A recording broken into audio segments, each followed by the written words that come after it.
ज्यादा नुकसान हुआ आप बता सकते हैं कि गज़वा उहद हुई। सबसे ज्यादा नुकसान इस जंग के दौरान हुआ। इस जंग के दौरान हमारे 70 सहाबा इकराम शहीद हुए। प्यारे नबी सल्लल्लाहु अलैहि वसल्लम के प्यारे चचा हजरत अमीर हमजा भी इसी जंग के दौरान शहीद हुए।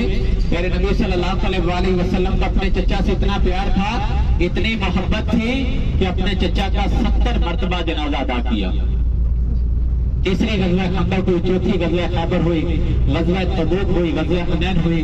हुज़ैज किराम 8 गज़वा में शिरकत की प्यारे नबी सल्लल्लाहु अलैहि वसल्लम ने। अब देखिए ये 4 ज़ियारतें कौन सी हैं? पहली ज़ियारत उहद का पहाड़, दूसरी ज़ियारत 70 शहदा की कब्रें, तीसरी ज़ियारत जो सामने ये पहाड़ी नजर आ रही है जिसके ऊपर काफी लोग नजर आ रहे हैं।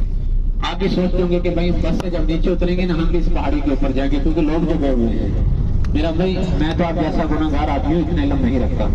उलमा इकराम ये लिखते हैं कि अदब के लिहाज से इस पहाड़ी के ऊपर जाना सही नहीं है।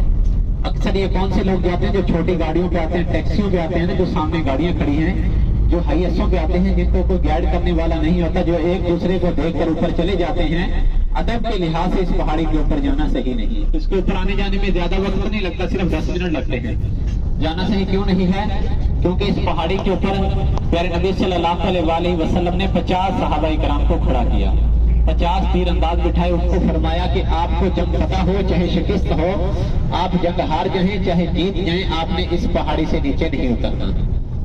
जब हजरत खालिद बिन वलीद ने हमला किया तो मुस्लिम बुखारी की रिवायत में आता है, मुस्लिम बुखारी की रिवायत में आता है कि इस पहाड़ी के ऊपर हमारे 10 सहाबा इकराम शहीद हुए।